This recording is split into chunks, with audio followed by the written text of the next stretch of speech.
la place à la musique dans les assemblées chrétiennes. Le premier point est ce qu'est une musique dite non chrétienne. Le deuxième, les fondements de la musique chrétienne. Le troisième, ce qu'est une véritable louange. Et le quatrième et dernier point, le choix d'une assemblée chrétienne. Ce qu'est une musique dite non chrétienne. Une musique non chrétienne vient du monde et satisfait les besoins de la chair, contraire à ceux de l'esprit. En effet, la musique rythmée répond au battement cardiaque et vient de la chair, tout comme la musique qu'on peut qualifier de langoureuse, entre parenthèses, à caractère sexuel. Ces musiques viennent du monde et sont, par le fait même, diaboliques. Les musiques du monde vont répondre et satisfaire aux besoins de la chair, inimitié et contraire à la sainteté de Dieu. Les fondements de la musique chrétienne. Une musique dite chrétienne va élever l'âme de l'auditeur et non répondre aux besoins de la chair. On pourrait le voir ensemble, Romains au chapitre 8, le verset 7.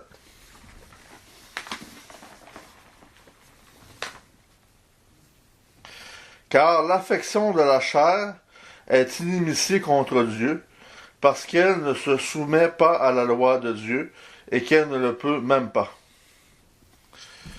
Il peut s'agir d'une musique moins rythmée, et plus comme des chants, des cantiques, où la voix est l'instrument de base. La musique également ne doit pas prendre la place des paroles dans un cantique. L'emphase doit être mise sur le texte et les paroles des cantiques.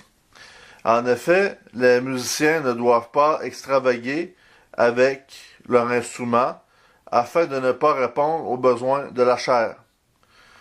On pourrait aller voir ensemble encore une autre référence dans Amos, au chapitre 6, le verset 5.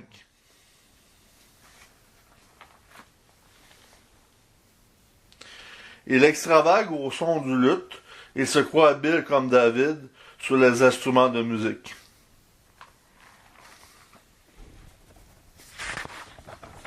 La musique doit en fait accompagner les cantiques spirituels. Elle doit également permettre un certain recueillement et méditation sur le sens du cantique plus que sur l'émotion de la musique. On peut aller voir un autre verset ensemble dans Amos au chapitre 5, le verset 23. Éloigne de moi le bruit de tes cantiques, je n'écoute pas le son de tes luttes.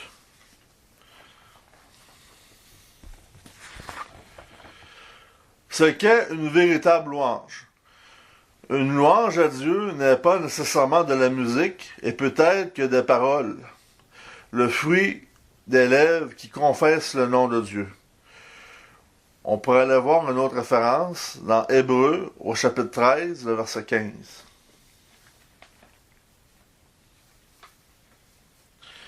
Par lui, offrons sans cesse à Dieu un sacrifice de louange, c'est-à-dire le fruit des lèvres qui confesse son nom.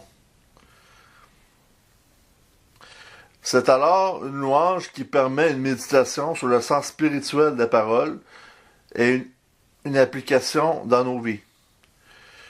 La musique apporte uniquement une émotion passagère et non une réelle édification. Il y a des assemblées qui font moins de musique, mais plus de louanges à proprement parler. La louange n'est pas essentiellement de la musique. Le choix d'une assemblée chrétienne. Le choix d'une assemblée chrétienne doit se faire avec les critères élevés de la sainteté de Dieu. Il doit rejeter tout ce qui vient du monde. En effet, bien des assemblées aujourd'hui sont mondaines. La mondanité entre de plus en plus dans nos églises. La musique ne doit pas influencer notre choix d'une assemblée chrétienne pour répondre aux besoins de la chair, mais de rechercher une assemblée avec de meilleurs critères de sainteté. Ce n'est pas le nombre de croyants qui est important, mais qu'il y ait une adoration que le Seigneur accepte. Dieu nous bénira d'autant plus si nous nous conformons à sa sainteté. Il peut y avoir une très bonne louange sans qu'il n'y ait une place prédominante à la musique, et cela doit en être ainsi.